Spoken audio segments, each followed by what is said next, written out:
বিসমিল্লাহির রহমানির রহিম। প্রিয় দেশবাসী, আসসালামু আলাইকুম, আদাব, শুভেচ্ছা। আজ ইতিহাসের এক গুরুত্বপূর্ণ সন্ধিক্ষণে আপনাদের সামনে উপস্থিত হয়েছি। এই 2 দিন পরে আমাদের জাতীয় নির্বাচন। আপনারা সবাই জানেন, গত 3টে নির্বাচন ছিল সাজানো প্রহসনের নির্বাচন, যেখানে আমরা কেউই আমাদের অধিকার, মূল্যবান ভোটের অধিকার প্রয়োগ করতে পারিনি। একটি ফ্যাসিবাদী শাসনের দীর্ঘ অন্ধকার অধ্যায়ের পর আজ আমরা এক নতুন ভোরের মুখোমুখি দাঁড়িয়েছি। বাংলাদেশের মানুষ সত্যিকার অর্থে আবার ভোট দেওয়ার, নিজেদের ভবিষ্যৎ নির্ধারণ করার সুযোগ পাচ্ছে। এই সুযোগ আমাদের সবার জন্য এক বিশাল প্রত্যাশার দ্বার খুলে দিয়েছে। প্রিয় দেশবাসী, আমরা 1947-এর আজাদী আন্দোলন এবং 1971-এর মুক্তিযুদ্ধের ধারাবাহিকতায় একটি সমৃদ্ধ ও স্বনির্ভর বাংলাদেশের স্বপ্ন দেখেছিলাম। সেই স্বপ্ন ছিল মর্যাদার, সেই স্বপ্ন ছিল ন্যায়ভিত্তিক রাষ্ট্রের। স্বাধীনতার 54 বছর পেরিয়ে গেলেও আমরা আজও রাষ্ট্র হিসেবে নিজের পায়ে দাঁড়াতে পারিনি। সত্যিকার আজাদির দাবিতে গত 5 দশক ধরে আমাদের বারবার লড়াই করতে হয়েছে। ক্ষমতাকে কেন্দ্র করে গড়ে ওঠা রাজনীতি আমাদের পথ রুদ্ধ করেছে। দমন পীড়নের রাজনীতি নাগরিক কণ্ঠ স্তব্ধ করেছে। মতাদর্শিক বিভাজনের রাজনীতি সমাজকে খণ্ডিত করেছে। দুর্নীতি ও দখলবাজির রাজনীতি রাষ্ট্রকে ভিতর থেকে ক্ষয় করে দিয়েছে। এই বিভাজন আর পুরনো রাজনৈতিক সংস্কৃতির সুযোগ নিয়ে বিভিন্ন রাষ্ট্র ও গোষ্ঠী বারবার আমাদের উপর প্রভাব বিস্তার করার চেষ্টা করেছে। পরাধীনতার শিকল নতুন নামে ফিরে এসেছে। কথা বলার অধিকার সংকুচিত হয়েছে। মত প্রকাশের অধিকার প্রশ্নবিদ্ধ হয়েছে। রাজনীতি করার অধিকার নিয়ন্ত্রিত হয়েছে। এই পরাধীনতার পরিণতি ভোগ করেছে দেশের প্রতিটি মানুষ। ক্ষতিগ্রস্ত হয়েছে 18 কোটি নাগরিকের জীবন, মর্যাদা এবং ভবিষ্যৎ। এভাবে আর কত চলতে পারে বলেন? কিন্তু আর বিভাজন নয়, পুরানো রাজনৈতিক সংস্কৃতির পুনরাবৃত্তি আর নয়। আজ আমাদের সুযোগ এসেছে পরিবর্তনের। এখন সময় এসেছে অতীতের ব্যর্থ রাজনীতিকে পেছনে ফেলে একটি নতুন বাংলাদেশ গড়ার। দিন বদলের শুরু হোক এখান থেকেই। প্রিয় দেশবাসী, 2024 সালের জুলাই গণ অভ্যুত্থানে তরুণ, যুবক ও প্রবীণরা এক কাতারে দাঁড়িয়েছিল আজাদির লড়াইয়ে। স্বৈরাচারের পতন ঘটাতে এবং ইনকিলাবকে নতুন করে জাগিয়ে তুলতে 1400 মানুষ জীবন উৎসর্গ করেছিল। সত্যিকার আজাদির দাবিতে 50,000-এর বেশি মানুষ আহত হয়েছিল। কোটি কোটি মানুষ রাজপথে নেমে এসেছিল। সেই মুহূর্তে দেশ জুড়ে একটি প্রশ্ন প্রতিধ্বনিত হয়েছিল, বিকল্প কে? উত্তর এসেছিল একসঙ্গে, আমি, তুমি, আমরা। আপনাদের সামনে সেই কাঙ্ক্ষিত বিকল্প হয়ে দাঁড়িয়েছে আজকে আমার বাংলাদেশ পার্টি, এবি পার্টি। মতবাদ, মতাদর্শ, নেতা নিয়ে দলাদলি নয়। আমাদের রাজনীতি হচ্ছে সমস্যার সমাধানের পলিসি কেন্দ্রিক রাজনীতি। এই নতুন রাজনৈতিক ধারা বাংলাদেশের আগামী দিনের পথনির্দেশ। এবি পার্টির ঈগল মার্কা নিয়ে আমরা ভোটারদের কাছে হাজির হয়েছি সেই কাঙ্ক্ষিত বিকল্প হিসেবে। আমরা দৃঢ়ভাবে বিশ্বাস করি আপনারা পরিবর্তনের পক্ষেই দাঁড়াবেন। আপনারা আর পুরনো ব্যর্থতার পুনরাবৃত্তি মেনে নেবেন না। প্রিয় দেশবাসী, স্বৈরাচারী ফ্যাসিবাদী সরকারের পতনের পর উচ্ছ্বসিত ছাত্র, শ্রমিক ও সাধারণ মানুষ রাজপথে নেমে পড়েছিল দেশ রক্ষার দায়িত্ব নিতে, আজাদি পাহারা দিতে। টানা 3 দিন, আপনাদের মনে আছে, টানা 3 দিন দেশে কোনো সরকার ছিল না। সেই শূন্যতায় দেশের নাগরিকরা হয়ে উঠেছিল সরকার। কেউ ট্রাফিক নিয়ন্ত্রণ করেছে, কেউ মসজিদ ও মন্দির পাহারা দিয়েছে। কোনো আইনশৃঙ্খলা বাহিনী মাঠে ছিল না, কিন্তু তবু কোনো বিশৃঙ্খলা হয়নি। জনগণে হয়ে উঠেছিল আজাদির প্রহরী। ডাকাত ধরা পড়েছে, অরাজকতা ঠেকানো হয়েছে। এই ঐক্য বাংলাদেশের ইতিহাসে ছিল অভূতপূর্ব। এই ঐক্যই আমাদের উদ্বুদ্ধ করেছে ঐক্যবদ্ধ বাংলাদেশ জোট গঠনে। Jamaat Islami, NCP, AB party, LDP সহ 11টি রাজনৈতিক দল নিয়ে আমরা একটা জোট গঠন করেছি। ইসলামপ্রিয় রাজনৈতিক দল, মুক্তিযুদ্ধের নেতৃত্বে গড়ে ওঠা দল এবং জুলাই গণ অভ্যুত্থানের নেতৃত্বে উঠে আসা রাজনৈতিক শক্তির সম্মেলনে এই জোট আজ একটি নতুন জাতীয় সম্ভাবনার জন্ম দিয়েছে। আমরা স্বপ্ন দেখি জুলাই পরিবর্তে এক ঐক্যবদ্ধ বাংলাদেশের, যেখানে দুর্নীতি, রাজনৈতিক প্রতিহিংসা ও সহিংসতা এবং পুরনো ধারার ব্যর্থ রাজনীতিকে আমরা বর্জন করব। আমরা প্রতিযোগিতা করব সাধারণ নাগরিকদের সমস্যা সমাধানে, নাগরিকদের ন্যায্য অধিকার নিশ্চিত করতে। প্রিয় দেশবাসী, 36 জুলাইয়ের পর বাংলাদেশের দেয়ালে দেয়ালে ছাত্র, শ্রমিক ও সাধারণ মানুষের আশা এবং দাবির প্রতিফলন স্পষ্ট হয়ে উঠেছিল। সেই দেয়ালগুলোতে কি লেখা ছিল বলেন? লেখা ছিল নতুন বাংলাদেশের ইশতেহার, বাংলাদেশ 2.0। সেই বাংলাদেশ 2.0 গড়ার অঙ্গীকার নিয়েই এবি পার্টি এগিয়ে চলেছে। 1947-71-এর প্রেরণা আর জুলাই গণ অভ্যুত্থানের স্বপ্ন সামনে রেখেই আমার বাংলাদেশ পার্টি এবি পার্টির ইশতেহার প্রণীত হয়েছে। আমাদের ইশতেহারে আমরা বলেছি যে জুলাই পরবর্তী সময়ে দেয়ালে আঁকা হয়েছে, চলো সংস্কার করি, রাষ্ট্র সংস্কার লাগবে। এই গণদাবির ভিত্তিতেই জাতীয় ঐক্য কমিশন গঠিত হয়েছিল। রাজনৈতিক দলগুলোর মধ্যে দীর্ঘ আলোচনার পর সংবিধান, নির্বাচন ব্যবস্থা, জনপ্রশাসন, বিচার বিভাগ, পুলিশ এবং দুর্নীতি দমন কমিশন সংস্কার সংক্রান্ত 84টি সুপারিশ সম্বলিত জুলাই সনদে স্বাক্ষর হয়। এই সংস্কারসমূহ বাস্তবায়নে আমরা অঙ্গীকারাবদ্ধ। আমরা মনে করি সংবিধান সংস্কার ছাড়া বাংলাদেশ সামনে এগোতে পারবে না। নির্বাচন ব্যবস্থা সংস্কার ছাড়া গণতন্ত্র টেকসই হবে না। বিচার বিভাগ, জনপ্রশাসন এবং পুলিশের জবাবদিহিতা প্রতিষ্ঠা না হলে রাষ্ট্রের ভিত শক্ত হবে না। এবি পার্টির অবস্থান একেবারেই পরিষ্কার। আমরা গণভোটে হ্যাঁ এর পক্ষে, আমরা কখনোই এর বিপক্ষে যাব না। গণভোটকে উপেক্ষা করে উচ্চকক্ষ গঠনের পথে হাঁটলে ক্ষমতার ভারসাম্য প্রতিষ্ঠিত হবে না, জবাবদিহিও নিশ্চিত হবে না। এমন ব্যবস্থা শেষ পর্যন্ত রাজনৈতিক পুনর্বাসনের কেন্দ্রে পরিণত হবে। গণভোটের রায়ের ভিত্তিতেই আমরা ভোটের অনুপাত অনুসারে উচ্চকক্ষ গঠনের পক্ষে। এমন একটি উচ্চকক্ষ যেখানে দেশের সব রাজনৈতিক শক্তির প্রতিনিধিত্ব থাকবে এবং রাষ্ট্র পরিচালনায় ভারসাম্য ও গণতান্ত্রিক নিয়ন্ত্রণ নিশ্চিত হবে। প্রিয় দেশবাসী, আমরা বিশ্বাস করি রাজনীতি মানে কেবল ক্ষমতায় যাওয়া নয়, রাজনীতি মানুষের জীবনের বাস্তব সমস্যার বাস্তব সমাধান দেয়া। গত কয়েক দশকে বাংলাদেশ উন্নয়নের নামে বহু অবকাঠামো দেখেছে, কিন্তু ন্যায়, মানবিকতা, জবাবদিহি এবং টেকসই ভবিষ্যতের প্রশ্নে দেশ আজও গভীর সংকটে রয়েছে। এবি পার্টির নির্বাচনী ইশতেহার সেই সংকট থেকে উত্তরণের বাস্তব রূপরেখা তুলে ধরা হয়েছে। এবি পার্টির ইশতেহারে শিক্ষা, স্বাস্থ্য, বাসস্থান, কর্মসংস্থান, যোগাযোগ ব্যবস্থা, পরিবেশ, নারী নিরাপত্তা, প্রতিরক্ষা ও পররাষ্ট্রনীতিতে আমাদের সুস্পষ্ট প্রতিশ্রুতি রয়েছে। এবি পার্টি বিশ্বাস করে রাষ্ট্র তখনই শক্তিশালী হয় যখন নাগরিক নিরাপদ থাকে, মত প্রকাশ স্বাধীন থাকে এবং উন্নয়ন হয় মানুষের জন্য। আমাদের ইশতেহার সেই মানবিক, ন্যায়ভিত্তিক ও টেকসই বাংলাদেশের প্রতিশ্রুতি। আজ আমরা একটি নতুন প্রজন্মের সামনে দাঁড়িয়ে আছি, যারা প্রশ্ন করে, যারা আর মুখ বন্ধ করতে রাজি নয়, যারা বলে বেকারত্ব ভাতা নয়, চাকরি চাই নাগরিক অধিকার হিসেবে, শিক্ষা চাই পরীক্ষার খাতায় নয়, জীবনের কাজে লাগার মতো করে, চিকিৎসা চাই দয়ার উপর নির্ভর করে নয়, আমার প্রাপ্য অধিকার হিসেবে, পরিষ্কার পরিবেশ চাই যেখানে আমরা নিরাপদভাবে বাঁচতে পারি, উন্নত পরিবহন চাই যে পরিবহন স্বাচ্ছন্দ্যময় এবং সময় বাঁচায়, নারী সুরক্ষা চাই যেখানে নারী তার স্বাধীনতা ও নিরাপত্তা নিয়ে ভয়ে বসে থাকবে না, শক্তিশালী প্রতিরক্ষা চাই যা দেশের সীমানা রক্ষা করে এবং শান্তি নিশ্চিত করে, ন্যায়সঙ্গত স্বাধীন বিদেশ নীতি চাই যা আমাদের সম্মান রক্ষা করে এবং বৈশ্বিক সম্পর্ককে শক্তিশালী করে। এই নতুন প্রজন্মের জন্যই আমরা বলছি, আমরা সেই বাংলাদেশ 2.0 গড়তে প্রতিজ্ঞাবদ্ধ। বাংলাদেশ 2.0 মানে এমন একটি রাষ্ট্র যেখানে রাষ্ট্র মানুষকে ভয় দেখাবে না, রাষ্ট্র মানুষকে সুরক্ষা দেবে, যেখানে পুলিশ রাজনৈতিক হাতিয়ার হবে না, বিচার বিভাগ হবে স্বাধীন, নির্বাচন হবে সত্যিকার অর্থে প্রতিযোগিতামূলক, রাজনীতি হবে মানুষের সমস্যা সমাধানের হাতিয়ার, ক্ষমতা হবে জবাবদিহির অধীন। এই নির্বাচন তাই পরিবর্তনের নির্বাচন, আর সেই পরিবর্তনের চাবিকাঠি আপনাদের হাতে, আপনার হাতে। প্রিয় দেশবাসী, এবি পার্টির ইশতেহারে আমরা বাংলাদেশ 2.0 গড়ার একটি বাস্তব রোডম্যাপ তুলে ধরেছি। এবি পার্টির ইশতেহারে গুরুত্বপূর্ণ 9টি খাতে 68টি প্রতিশ্রুতি তুলে ধরা হয়েছে। আমরা মুখস্থ নির্ভর শিক্ষা বাদ দিয়ে সমস্যা সমাধান ও বিশ্লেষণধর্মী শিক্ষা ব্যবস্থা চালুর অঙ্গীকার করেছি। পাঠ্যক্রমে ডিজিটাল দক্ষতা ও নৈতিকতাকে প্রাধান্য দেওয়া হয়েছে। শিক্ষকদের মর্যাদা ও বেতন বৃদ্ধি করা হবে। অভিভাবকদের জন্য সন্তানদের স্কুল কার্যক্রম পর্যবেক্ষণে অভিভাবক সংযুক্তি অ্যাপ চালু করা হবে।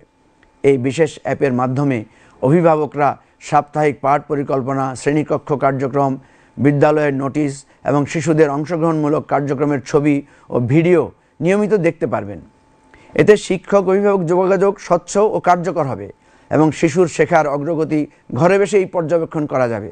এছাড়া শিক্ষার্থীদের নিরাপত্তার জন্য ট্র্যাকিং সুবিধা সহ স্কুল বাস সার্ভিস চালুর কথা বলা হয়েছে। শিশুদের নিরাপত্তা নিশ্চিত করতে আমরা স্কুল ক্লাস্টার ভিত্তিক বিশেষায়িত স্কুল বাস সার্ভিস চালু করব। আধুনিক সুবিধা সম্পন্ন ও নিরাপদ এই বাসগুলোতে থাকবে লাইভ ট্র্যাকিং সুবিধা, যাতে অভিভাবকরা বাসের অবস্থান জানতে পারেন। বাংলাদেশের স্বাস্থ্য ব্যবস্থা এখনও ভীষণ রকম অপর্যাপ্ত, বিশেষ করে গ্রামাঞ্চলের মানুষ এবং স্বল্প আয়ের মানুষের জন্য এটা খুবই কষ্টকর। দেশের কোটি কোটি মানুষের জন্য চিকিৎসা সেবা এখনও সাশ্রয়ী বা নির্ভরযোগ্য নয়। বাংলাদেশের মানুষ দক্ষিণ এশিয়ার সবচাইতে বেশি ক্ষতিগ্রস্ত এবং কষ্টকর এই চিকিৎসা ব্যবস্থা নিয়ে চলছে। 63% বেশি মানুষ এই কষ্টকর চিকিৎসা ব্যবস্থার শিকার। এই খরচ প্রতি বছর বহু পরিবারকে আরও দারিদ্র্যের দিকে ঠেলে দেয়। আমরা আমাদের ইশতেহারে বলেছি, জাতীয় স্বাস্থ্য বীমা চালুর মাধ্যমে প্রতিটি নাগরিককে হেলথ আইডি কার্ড দেওয়া হবে, যেখানে দরিদ্র 40% মানুষের বেশিরভাগ প্রিমিয়াম সরকার দেবে। 2035 সালের মধ্যে প্রতিটি ইউনিয়নে প্রাথমিক স্বাস্থ্যকেন্দ্র স্থাপন এবং বিভাগীয় পর্যায়ে বিশেষায়িত হাসপাতাল, আইসিইউ, ক্যান্সার ইউনিট গড়া হবে। চিকিৎসায় অবহেলা রোধে হেলথ অম্বাডসম্যান ও বিশেষ ট্রাইব্যুনাল গঠন করা হবে। সব সরকারি ও বেসরকারি হাসপাতালকে জাতীয় স্বাস্থ্য তথ্য গ্রিডে সংযুক্ত করা হবে।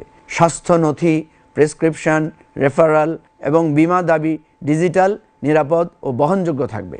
মোবাইল হেলথ অ্যাপের মাধ্যমে রোগীরা প্রেসক্রিপশন দেখতে, অ্যাপয়েন্টমেন্ট নির্ধারণ করতে এবং টেলিমেডিসিন সেবা নিতে পারবেন। মহামারী, বন্যা ও ভূমিকম্পের মতো পরিস্থিতিতে সাড়া দেওয়ার জন্য একটি বিশেষ জাতীয় নিরাপত্তা টাস্কফোর্স গঠন করা হবে। দুর্গম ও জলবেষ্টিত অঞ্চলের স্বাস্থ্যসেবা নিশ্চিতে স্থানীয় নকশায় আধুনিক নৌ অ্যাম্বুলেন্স ও ভাসমান ফার্মেসি চালু করা হবে। যোগাযোগ ব্যবস্থাকে আরও ঢেলে সাজাতে চাই আমরা। বাস সিন্ডিকেট ভেঙে দিয়ে আধুনিক green and red bus service এবং বাস ও মেট্রো রেলের জন্য সমন্বিত ডিজিটাল পেমেন্ট সিস্টেম চালু করা হবে। সড়ক দুর্ঘটনা রোধে স্মার্ট মোটরওয়ে এবং ঢাকা চট্টগ্রাম রুটে উচ্চগতির ট্রেন চালুর পরিকল্পনা রয়েছে আমাদের। নদীপথ সচল করতে ব্যাপক ড্রেজিং কার্যক্রম পরিচালনা করা হবে। সরকারি খাস জমিতে বেসরকারি ডেভেলপারদের সহায়তায় সামাজিক আবাসন প্রকল্প গ্রহণ করা হবে। এখানে সরকার জমি সরবরাহ করবে আর ডেভেলপাররা নির্ধারিত সাশ্রয়ী মূল্যে মধ্যবিত্তের জন্য ফ্ল্যাট নির্মাণ করবে। মধ্যবিত্ত ও তরুণ পেশাজীবীদের জন্য বাসা ভাড়ায় মালিকানা, যেখানে ওনারশিপ সিস্টেমে, শেয়ারিং সিস্টেমে একটা ফ্ল্যাট সে কিনতে পারবে, যেখানে মাসিক ভাড়ার একটি অংশ ফ্ল্যাটের কিস্তি হিসেবে গণ্য হবে এবং নির্দিষ্ট সময় পর তারা ফ্ল্যাটের মালিকানা পাবেন। আবাসিক এলাকা থেকে রাসায়নিক গুদাম অপসারণ এবং বিল্ডিং কোড কঠোরভাবে প্রয়োগ করা হবে। ডিজিটাল ল্যান্ড ইনফরমেশন সিস্টেমের মাধ্যমে ভূমি ব্যবস্থাপনায় দালালি ও দুর্নীতি নির্মূলের প্রতিশ্রুতি আমরা দিয়েছি। এছাড়াও ভূমি সংক্রান্ত মামলার পাহাড়সম জট কমাতে বিশেষ উদ্যোগ নেওয়া হবে। দীর্ঘসূত্রিতা এড়াতে প্রথাগত বিচার ব্যবস্থার পাশাপাশি বিকল্প বিরোধ নিষ্পত্তি এবং অন্যান্য দ্রুত ও কার্যকর পদ্ধতি গ্রহণে বিদ্যমান ব্যাকলগ কমিয়ে আনা হবে। বেকারত্ব সমস্যার সমাধানে জাতীয় কর্মসংস্থান মিশন গঠন করে আগামী 5 বছরে ব্যাপক কর্মসংস্থান সৃষ্টি করার পরিকল্পনা নেওয়া হবে। তরুণ উদ্যোক্তাদের জন্য ন্যাশনাল ইয়ুথ স্টার্টআপ ফান্ড গঠন করে বছরে 1 লাখ তরুণকে পুঁজি দেওয়া হবে। যেসব তরুণ সমাজ উন্নয়ন, পরিবেশ, শিক্ষা এবং প্রতিবন্ধী অধিকার নিয়ে কাজ করছেন, তাদের জন্য ইয়ুথ সোশ্যাল এন্টারপ্রাইজ গ্রান্ট চালু করা হবে। প্রতিটি বিভাগে জব সেন্টার প্লাস স্থাপন করা হবে। এই কেন্দ্রগুলো হবে চাকরি খোঁজা, দক্ষতা উন্নয়ন এবং ক্যারিয়ার সহায়তার একক সেবা কেন্দ্র। সরকারি নিয়োগের জন্য স্বচ্ছ ডিজিটাল পোর্টাল তৈরি করা হবে। বন, জলাভূমি ও খাল রক্ষায় ইকোলজিক্যাল জোনিং করা হবে। দখল হওয়া খেলার মাঠ উদ্ধার এবং পথচারী সাইক্লিস্টদের জন্য গ্রিন করিডোর তৈরি করা হবে। বর্জ্য ব্যবস্থাপনায় আধুনিক পদ্ধতি চালু করা হবে। নারীর নিরাপত্তা ও সুরক্ষায় পাবলিক ট্রান্সপোর্টে সিসিটিভি এবং রাতে নারীদের জন্য সেফ স্টপ বা নিরাপদ বিরতি ব্যবস্থা করা হবে। সমান মজুরি ও 6 মাসের মাতৃত্বকালীন ছুটি নিশ্চিত করতে গঠন করা হবে একটা বিশেষ কমিটি। পারিবারিক সহিংসতা ও ধর্ষণ মামলায় দ্রুত বিচার এবং অনানুষ্ঠানিক সালিসি বিচার নিষিদ্ধ করা হবে। জাতীয় স্বার্থকে সর্বোচ্চ গুরুত্ব দিয়ে একটি মর্যাদাভিত্তিক ও স্বাধীন পররাষ্ট্রনীতি অনুসরণ করা হবে। বড় শক্তিগুলো যেমন যুক্তরাষ্ট্র, ইইউ, চীন, এদের সাথে ভারসাম্যপূর্ণ সম্পর্ক রক্ষা এবং জলবায়ু পরিবর্তনজনিত ক্ষয়ক্ষতি মোকাবেলায় সক্রিয় ক্লাইমেট ডিপ্লোমেসি পরিচালনা করা হবে। রোহিঙ্গা সংকটের ন্যায়সঙ্গত আন্তর্জাতিক সমাধানের চেষ্টা চালানো হবে। সীমান্ত হত্যা শূন্যে নামিয়ে আনতে স্মার্ট বর্ডার ম্যানেজমেন্ট এবং 18 বছরের ঊর্ধ্বে শিক্ষার্থীদের জন্য সেনাবাহিনীর তত্ত্বাবধানে ঐচ্ছিক ন্যাশনাল সার্ভিস প্রোগ্রাম চালু করা হবে। এছাড়া গোয়েন্দা সংস্থাগুলো যেমন আমাদের এনএসআই আছে, ডিজিএফআই আছে, এসবি আছে, এই ধরনের সংস্থাগুলোকে সুনির্দিষ্ট আইনি কাঠামোর মধ্যে আনা হবে, যাতে তারা রাজনৈতিক নজরদারির বদলে জাতীয় নিরাপত্তায় অধিক মাত্রায় মনোনিবেশ করতে পারেন। গত কয়েক দশকে আমাদের শিখিয়ে দেওয়া হয়েছিল রাজনীতি মানে ভয়, রাজনীতি মানে দলবাজি, রাজনীতি মানে চাঁদাবাজি, দখলদারি আর মিথ্যা উন্নয়নের গল্প। কিন্তু 2024 সালের জুলাইয়ে বাংলাদেশের মানুষ সেই মিথ্যা গল্প মানতে অস্বীকার করেছে। আমাদের ইশতেহারকে আমরা সেজন্য সাজিয়েছি নাগরিকদের সমস্যা সমাধানের লক্ষ্যকে সামনে রেখে। নাগরিকদের অধিকার নিশ্চিত করতে আমাদের ইশতেহার মানবিক, ন্যায়ভিত্তিক ও টেকসই বাংলাদেশের প্রতিশ্রুতি দিচ্ছে। প্রিয় দেশবাসী, 27 জুন 2024 সালে এক শিশু সন্তানের জননী শারমিন আক্তার ঋণখেলাপি মামলায় গ্রেফতার হন। 22 ফেব্রুয়ারি 2023 সালে এনজিও থেকে ঋণ নিয়ে মাত্র 35,000 টাকা পরিশোধে ব্যর্থ চায়না বেগম নামের এক নারীকে গ্রেফতার করেছিল কিশোরগঞ্জের ভৈরব থানা পুলিশ। 25শে নভেম্বর 2022 সালে একটি ঋণখেলাপি মামলায় 37 জন কৃষকের বিরুদ্ধে গ্রেফতারি পরোয়ানা জারি করা হয়। এর মধ্যে 12 জন কৃষককে গ্রেফতার করে জেলে ঢুকানো হয়। অথচ আপনারা দেখেন, ত্রয়োদশ নির্বাচনে বিদ্যমান আইন ও ঘোষণার পরও জাতীয় সংসদ নির্বাচনে ঋণখেলাপি হয়েও অন্তত 45 জন প্রার্থী নির্বাচনে অংশ নেওয়ার সুযোগ পাচ্ছেন। এক দেশ ধনী ও গরিবের জন্য আলাদা হতে পারে না। আইন সবার জন্য সমানভাবে প্রযোজ্য হতে হবে। আমরা চাইব আমার আপনার ভোট হোক ঋণখেলাপির বিপক্ষে এবং পরিবর্তনের পক্ষে। দুর্নীতি ও চাঁদাবাজি আমাদের দেশের অন্যতম বড় সমস্যা। শুধুমাত্র বাস ও মিনিবাস মালিকদের কাছ থেকে বছরে প্রায় 1059 কোটি টাকা চাঁদা আদায় করা হয়। এগুলো সবই অবৈধ এবং অন্যায়। এই টাকার ভাগ হয় রাজনৈতিক নেতা, পুলিশ ও বিআরটিএ কর্মকর্তাদের মধ্যে। এবারের ভোট হোক দুর্নীতি ও চাঁদাবাজির বিরুদ্ধে। ট্রান্সপারেন্সি ইন্টারন্যাশনাল বাংলাদেশ টিআইবি এর তথ্য মতে আগস্ট 2024 থেকে ডিসেম্বর 2025 পর্যন্ত 17 মাসে 600টি রাজনৈতিক সহিংসতার ঘটনা ঘটেছে। এই সহিংসতার 91.7% ঘটনায় একটি মাত্র দল সম্পৃক্ত। আমরা চাইব আপনাদের ভোট হোক রাজনৈতিক সহিংসতার বিপক্ষে, কিন্তু নতুন রাজনীতির পক্ষে। আপনার ভোট হোক প্রার্থীর সততা, যোগ্যতা ও পরিকল্পনা দেখে। প্রিয় দেশবাসী, আপনাদের অনেকেই জীবনে এই প্রথম ভোট দেবেন। আপনারা কখনো দেখেননি ভোট মানে নিজের মত প্রকাশ। আপনারা দেখেছেন ভয়, দেখেছেন রাতের আঁধারে ব্যালট ভর্তি হওয়া, দেখেছেন দিনের ভোট আগের রাতে শেষ হয়ে যাওয়া। এই নির্বাচন কেবল একটি দল জেতার বা হারার নির্বাচন নয়। এই নির্বাচন হলো প্রশ্নটি আবার নতুন করে তোলার নির্বাচন। বাংলাদেশটা কার? এই দেশ কি কয়েকজন ক্ষমতাবান মানুষের, নাকি 18 কোটি সাধারণ মানুষের? আপনি ভোট দেবেন, আপনি প্রশ্ন করবেন, আপনি দাবি করবেন, আর আমরা রাজনীতিবিদরা শিখব জবাব দিতে। আজ যারা অনেক লড়াই দেখে ক্লান্ত, তাদেরকে আমরা আশ্বস্ত করতে চাই, এই দেশ আবার ঘুরে দাঁড়াতে পারে, কারণ এই দেশের মানুষ হার মানেনি। বিকল্প কে? বিকল্প আপনি, বিকল্প আমরা সবাই। চলুন রাজনীতিকে মানুষের কাছে ফিরিয়ে দেই, বাংলাদেশের সত্যিকার অর্থে একটি কল্যাণ রাষ্ট্রে রূপান্তরিত করি। 12 ফেব্রুয়ারির নির্বাচন আমাদের জন্য ঐতিহাসিক একটা মুহূর্ত। আপনারা সবাই সেদিন ভোট কেন্দ্রে যাবেন, গণভোটের পক্ষে হাঁ দেবেন এবং পরিবর্তনের মার্কা ঈগলে ভোট দেবেন। এটাই আমরা প্রত্যাশা করি। আমরা বিশ্বাস করি বাংলাদেশ বদলাবে নতুন নেতৃত্বে। প্রিয় ভাই ও বন্ধুগণ, গণভোটে আমরা বলছি সবাইকে, আপনারা হাঁয়ের পক্ষে রায় দিন। আমরা 11 দলীয় ঐক্যের পক্ষ থেকে আমাদের আহ্বান, ঈগল মার্কায় আপনি ভোট দিন, দাড়িপাল্লায় ভোট দিন, শাপলাকলিতে ভোট দিন। আমাদের এই 11 দলীয় ঐক্য বাংলাদেশকে নতুন নেতৃত্বে গড়ে তুলবে, এটাই আমাদের প্রত্যাশা। বাংলাদেশ জিন্দাবাদ, আমার বাংলাদেশ পার্টি, এবি পার্টি জিন্দাবাদ। সংগ্রাম চলছে, সংগ্রাম চলবে। আল্লাহ হাফেজ।